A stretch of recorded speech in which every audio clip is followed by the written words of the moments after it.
Welcome, Texas Offensive Press Conference. It's my pleasure to introduce co-offensive coordinator Herb Hand. Coach, if you could introduce who you brought with you today and do an opening statement about how the bowl week preparations are going. All right. We got four of our team captains here with Devin Duvernay.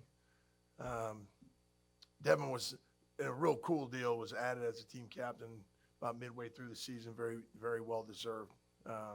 Colin Johnson, senior. Devin and Colin, both wide receivers, offensive lineman, captain, senior Zach Shackelford, junior captain, quarterback Sam Ellinger, and sophomore running back Keontae Ingram. So those are the guys you guys came to hear about and hear from. I'll just give you real quick. We've been very excited to be here in San Antonio. We really appreciate the opportunity to represent University of Texas and the great state of Texas in this bowl game. And we've had a really good week of practice. The guys have done a great job of managing, the events and different things that the bowl people have planned for us. They've done a great job of managing those, as well as locking in during practice time, getting some good work in. We know we're facing a tough opponent in Utah, very successful team, not only this year, but just the program that Coach Whittingham has put together over his 13-year span there, or 15-year span there. Just a really impressive program overall. So we're looking forward to the challenge, and we're excited about the opportunity again to be here at the Alamo Bowl. Thank you, Coach. Questions, hands up. Go far left first, please.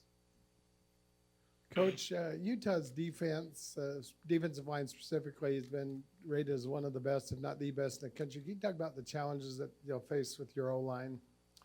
Yeah, they obviously they got I think the number one rushing offense in the country, led by a couple of All-Americans, Bradley and I hope I don't butcher anybody's names, but Leki Fotu, number 99 is a defensive lineman, number 6, Bradley and I, who is 7th in the country in sacks. So,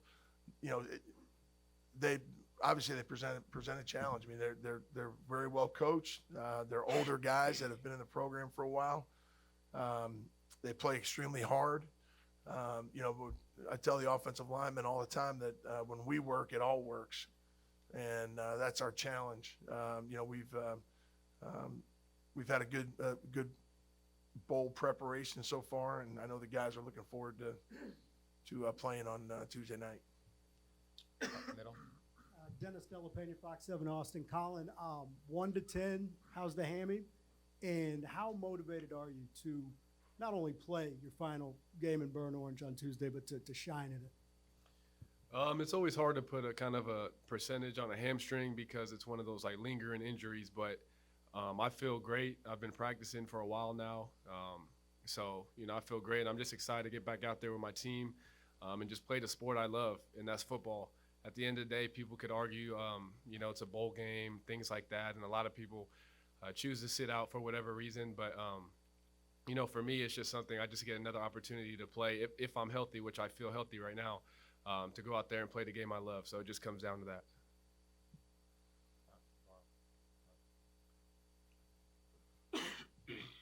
Question for Sam.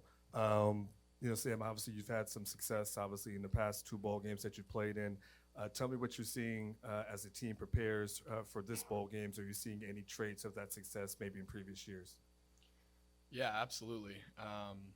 Obviously, the coaching staff has done an incredible job the past 2 years in preparing us for bowl games, and I think the guys have a lot of fun, and we go out and relax and then lock in and handle our business.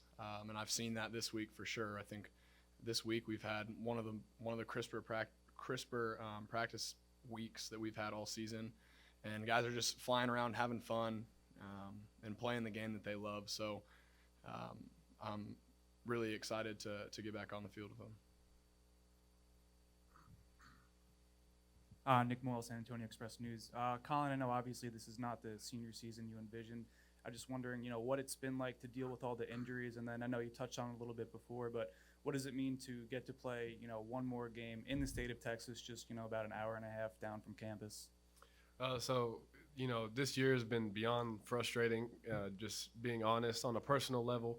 But at the end of the day, it's life and adversity happens. And I think football is a great kind of just vehicle to how, life is, because things don't always go the way you want it to, but you have to adjust and stay positive through it all.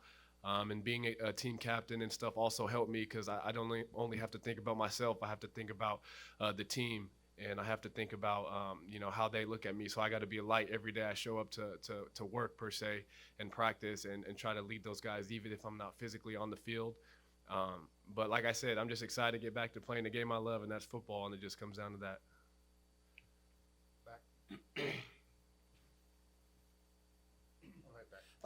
For Sam and for Herb as well. Sam, if you could go first, just what's the transition been like with Tim no longer being the offensive coordinator, but still coaching you as the quarterback's coach, and then for Herb after him, what's it been like stepping into this kind of interim role, even though you still have Tom kind of doing what he does? How's your role changed, and how's that been? For me, nothing's really changed with the way that I approach and the way that Coach Beck and I work together. Obviously, we're still going to do everything that we can to prepare to the best level that we can. And I can't say enough about how much he means to me and what he's done for me throughout my college career, from developing me as a freshman all the way till now. All credit is due to him, and so I love him to death. And we've been having a lot of fun, and I don't think really anything's changed. We're going to put our nose down and do everything that we can to prepare the best way we can. Yeah, and then from a preparation standpoint, leading up to the game, when we first started breaking down Utah and game planning and those sort of things, really it's been kind of business as usual. Tim, first of all, Tim Beck is an incredible professional and an incredible coach, and I've been blessed to work with him for the last 2 years, and but he's just done a great job of managing, the process of putting together the game plan, and Coach Herman's been very involved, as he always is, and as well as our entire staff, of putting together our thoughts going in to get these guys prepared to play, but. Just in terms of any difference, there really hasn't been any difference, which is credit to the professionalism of our staff, and also it's a credit to these players as well. In that when you have the type of season that we had, nobody's happy about the way things unfolded. We didn't meet expectations, and the greatest expectations that we have in our program come from our locker room, not from anywhere else. We have great expectations that derive from our locker room, and we didn't meet those. And it was a tough season in that regard. But the way that these guys have handled it, this bowl prep has been a credit to them. And again, the professionalism of our coaching staff and all the guys that work together, coming to do a job that to put these guys in the best position to win. Front left. Chip Brown with Horns247.com in the zone in Austin for Keontae and Sam. What's been the message from Herman about the changes that have occurred, and what do you think the level of buy-in is with the players who are returning in terms of, sticking with it? Yeah, I'll go ahead. Really nothing has been communicated because we still have a game to play, and ultimately none of those decisions or what happens is up to us. And so I think that we're all very focused on winning a bowl game, and so there hasn't been any communication there. But then the buy-in level, I think everybody right now we're having fun. I mean, it would be very easy for guys to kind of doze off and have a foot out the door, but I don't sense that at all. And, I think everybody's done a really good job of being mature about the situation and controlling what we can control and going to work. Thank you, Sam. from my standpoint, just feeding off of what was Sam saying, nothing's really changed. There haven't been, really a different message. Same things going. Sometimes things happen. I mean, that's life. That's part of the game. And man, we just tackling the day just like any other normal day. So, and I feel like we're doing a pretty good job at that as well. So. Black hair. Keontae, obviously Utah comes in with the #1 defense, rush defense specifically. What do you feel like you can personally do to attack that and make sure that you get your yards against a team like that? Just do my job. Nothing more to it. It's just simple. They got a real good defense lineman up front seven, especially with the coverage that they do.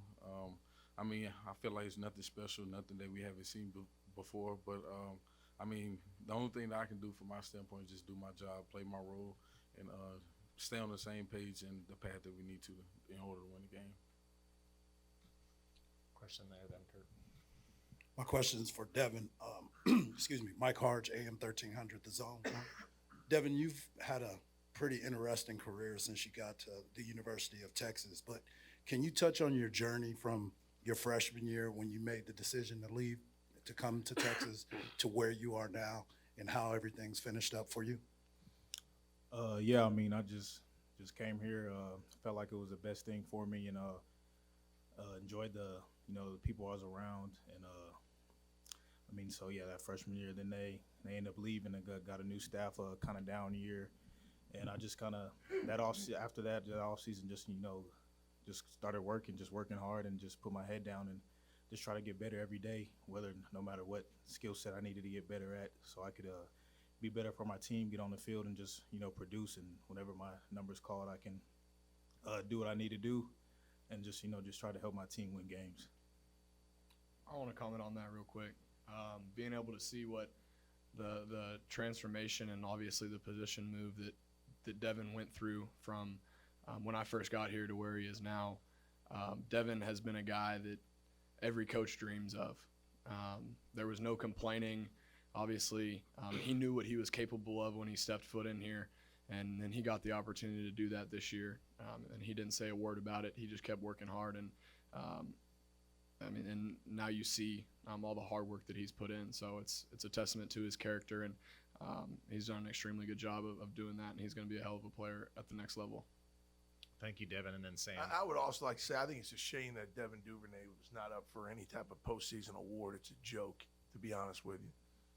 The guy led the country in receiving. I wouldn't trade him for anybody. Thank you, Coach. Kurt, do you have a question? Yeah, Kurt Bowles from the American Statesman. Sam, does this situation seem similar to last year? Because Utah had a chance for the playoff until losing their last game. And do you have any perception of Utah as a program? Absolutely. They are an incredible program, obviously very well run. You turn on the tape and you watch those guys play football, and they play it the right way. They're flying around, playing physical, stopping the run, and doing everything that their coach clearly asked them to do. And all my interactions and understanding of what they've done in San Antonio, they're a great program, great people. So my hat is off to them. Incredible program. Let's get on the microphone, Kurt, please. Does it remind you of Georgia getting left out of the playoff and being kind of bummed out, and Utah was on the fringe of being in the playoffs? For me, their game plans and what they do as a defense is completely different. Big picture, that's irrelevant to me right now as I prepare for the defensive scheme that they're going to present on Tuesday. Question front. Question you can just one at a time. We'll give you the mic back. Okay. Well, I have a question that will apply to everybody. Sure. This is for the seniors, so for Zach, Colin, and Devin. Can you just talk about what it would be like, going from actually first your freshman year, not being able to make a bowl game, to the possibility of maybe closing out your careers and winning 3 straight bowl games, what that would kind of mean to you guys? Let's start with Zach first, please. Yeah, I just think it's a credit to what Coach Herman brought here in terms of culture, getting guys to buy in, and developing, building leadership among players, and it just speaks numbers to that and character of young men, building of young men. And each year we take it 1 year at a time, and right now we're just focused on Utah, and that would be awesome to finish with 3 consecutive winning seasons and bowl games. So we're working every day to make that happen. Quickly down the line, Colin and Devin.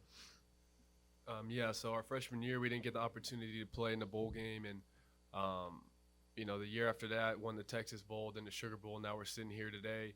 And I think kind of ending on a high note and winning this game would be huge for us as seniors. So we're just going to leave everything on the line and just do our best to lead one more time for the University of Texas and, just go out on a high note. But we're excited to play. A great bowl game, and we're just ready to get to work. Yeah, like these guys said, I mean, it's just a credit to the work we put in and just kind of being rewarded to just win, being able to have a chance to win 3 bowl games in a row will mean a ton to me personally. Like, didn't just send myself off and these seniors out on the right note, and we're going to do everything in our power to do so. Thank you, Devin. Question middle. Yeah, 2 questions. First for Shaq. You talked last year, Zach, at the Sugar Bowl about how much you were looking forward to being a senior and being in that leadership role with the offensive line.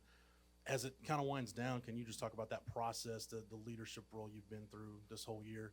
And then for Coach Hand, just what has Zach meant to your room just in terms of his leadership? Yeah, well, first of all, it's hard to lead when people don't want to be led. So, a big credit to the offensive line room.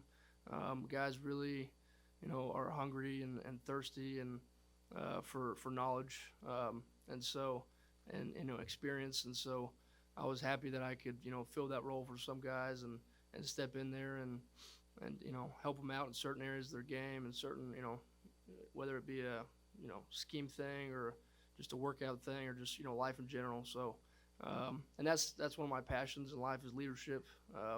And so, I really enjoyed doing that. And I mean, it's been a blast, it hasn't always been smooth sailing and, that's not how life is. So, but it's been a blast and I've loved every minute of it.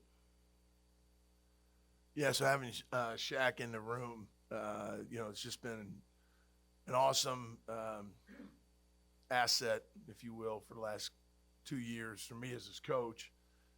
He's been basically an extension of our coaching staff in a way. What I really like about him is his attention to detail and the way that he approaches preparation.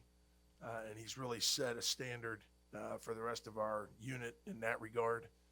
And then the other area that I think where Shaq has really excelled is just in accountability, not only personal accountability, but accountability, holding other guys in the unit accountable to the standards that we want to play with. And whether that be from a preparation standpoint or on game day, just the physicality that he plays with and his toughness and those intangibles that, you don't necessarily measure with metrics, right?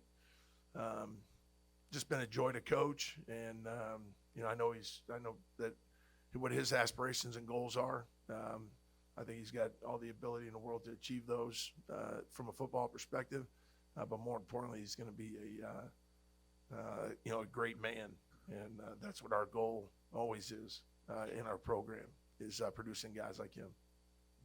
And also, Coach Hand's the best offensive line coach I've ever had, so it makes it easier to show up to work. When you have the best in the business coaching you and developing you as a man, not only on the field but off the field as well. So, thank you, Coach and Zach. Any other questions while we're at the head table?